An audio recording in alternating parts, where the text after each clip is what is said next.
Hello বন্ধুগণ, আমি সাদ্দাম হোসেন। আজকের এই ভিডিওটার মধ্যে আমরা আলোচনা করব যে এই যে বিগত 4 তারিখে পশ্চিমবঙ্গে বিজেপি সরকার ক্ষমতায় আসার পর যে সিদ্ধান্তগুলো নিল, যে আইন কানুনগুলো পাশ করলো, এটা কতটুক ভালো, আর এটা ব্যক্তি জীবনের মধ্যে বা আমার গ্রামীণ মানুষের ব্যক্তি জীবনের মধ্যে এর ইফেক্টটা কতটুকু পড়বে। আজকের আমার ভিডিওর এটাই হচ্ছে আলোচ্য বিষয়। তো যাই হোক, কথা না বাড়াইয়া ভিডিওর আলোচনা শুরু করা যায়। দেখো, রিসেন্টলি 2-3 দিন আগত বিজেপি সরকারের পক্ষ থেকে এটি ঘোষণা করা হয়েছে যে টিএমসি সরকারের আমলে যে মুন্সি মুয়াজ্জিন পুরোহিত ভাতাটা চালু আছিল, তার মানে পশ্চিমবঙ্গের প্রত্যেকটা মসজিদের মুন্সি মুয়াজ্জিন এবং প্রত্যেকটা মন্দিরের পুরোহিত যাই আছে, তাক সরকারের তরফ থেকে একটা ভাতা প্রদান করা হয়েছে। 3,000-এর মতো আর কি, 3,000 টাকা করে একটা মান্থলি একটা ভাতা প্রদান করছে টিএমসি সরকার। কিন্তু বিজেপি সরকার ক্ষমতায় আসার পর এই ভাতা ব্যবস্থাটাকে চিরস্থায়ী রূপে বন্ধ করার ঘোষণা করছে। আগামী দিনে মুন্সি মুয়াজ্জিন পুরোহিত এমরা যে ভাতাটা পাইছে এটা আর পাবে না। সিদ্ধান্ত 1 নম্বর এটা। তো কিছু মানুষ কিছুদিন আগত যদিও কইছি যে মমতা সরকার নাকি মুসলিম হিতৈষী সরকার, আর এই কথাটা এই কারণেই কইছে কারণ মমতা সরকার প্রথম মুন্সি মুয়াজ্জিন ভাতাটা দেওয়া শুরু করে।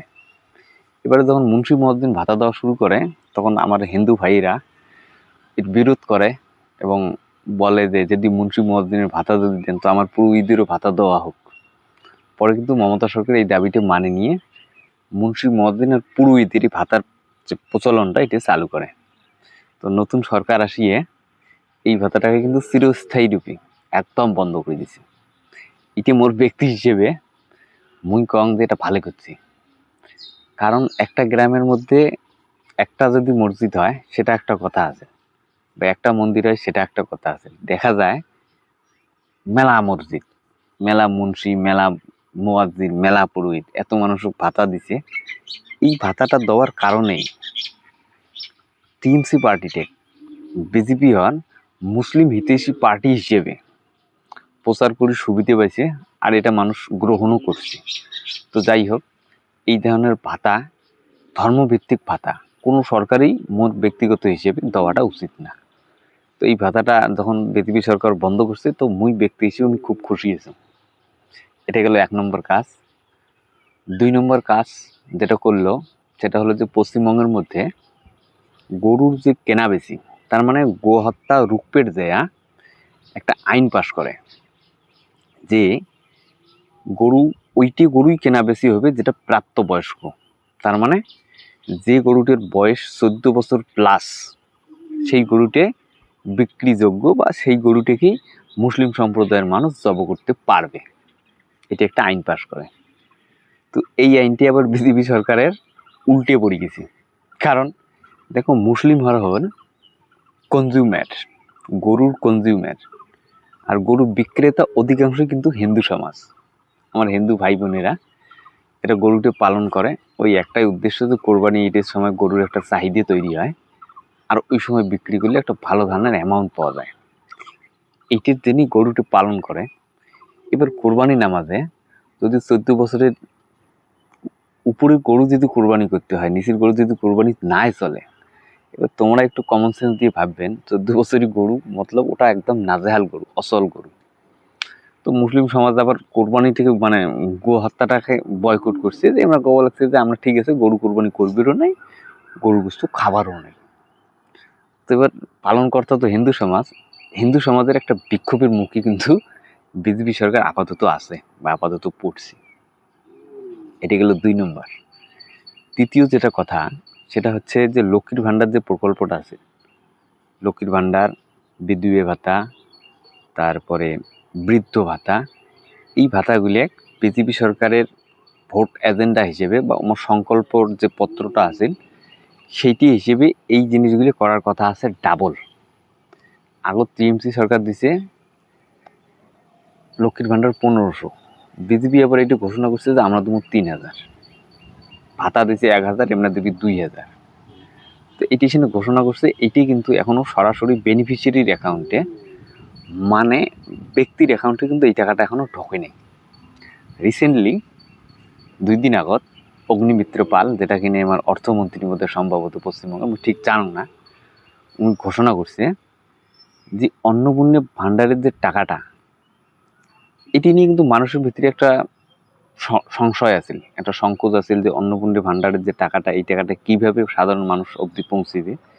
এটার স্পষ্টীকরণ হিসেবে কইছে যে যে ব্যক্তিগুলো লক্ষ্মীর ভাণ্ডার পাইছি, তাহলে লক্ষ্মীর ভাণ্ডারের একটা ডাটাবেস তৈরি আছে নিশ্চয়ই, সেই হিসেবেই তো দিছে।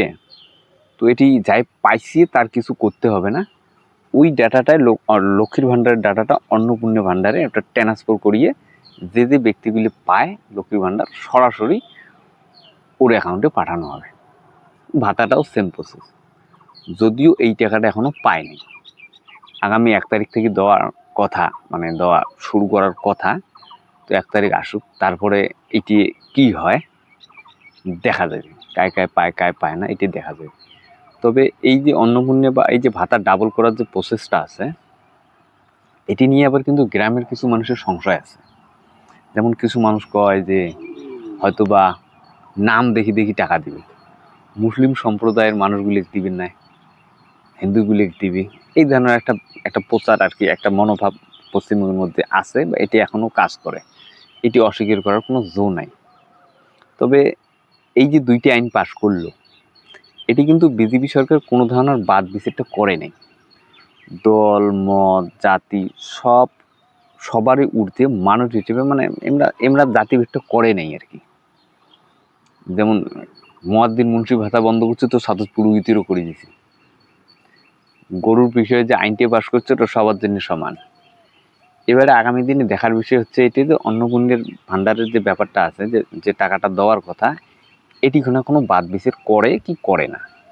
যদি না করে তো কোনো অসুবিধে নাই, ভালোই তো চলছে। আর যদি করে তাহলে কিন্তু অসুবিধে আছে, দেখা যাক। তাহলে তোমরা এত চিন্তিত না হয়া, যাই বিজেপি করেন নাই যার ভিতরে এই সংশয়টা আছে, বিশেষ করে মুসলিম সম্প্রদায়, এত চিন্তা না করিয়ে 1 তারিখ অবধি অপেক্ষা করো। দেখি আগামী দিনে সরকার কী স্টেপ নেয় আর কিভাবে এই জিনিসগুলি চালায়। যদি দেখা যায় যে হ্যাঁ আসলেই আমরা ধর্মভিত্তিক বা জাতিগতভাবে এই ধরনের কাজগুলি করে, তো স্পষ্ট বিরোধী আমাদের করতে হবে, তাছাড়া দ্বিতীয় কোনো রাস্তা নেই। আর যদি না করে, সবার সাথে যদি সমান ব্যবহারটা করে, তাহলে কিন্তু বিজেপি সরকার আমাদের পক্ষেও ভালো, পশ্চিমবঙ্গের পক্ষেও ভালো আমার মনে হয়। ঠিক আছে, আজকের ভিডিওটা এতটুকুই। আগামী দিনে বিজেপি সরকারের কী কাজ করবে লাগছে, কীভাবে করবে লাগছে, তাতে কোন সমাজটা এফেক্টেড হবে লাগছে, এইসব বিষয় নিয়ে আমরা ভিডিও বানাবো। যদি এতদূর অবধি দেখছেন ভিডিওটা আমার, তো তার জন্য ধন্যবাদ। চ্যানেলটাকে সাবস্ক্রাইব করে দেন, আগামী দিনে যাতে আমরা আরও এই ধরনের ভিডিওটা বানাইতে পারি। ধন্যবাদ, ভালো থাকবেন।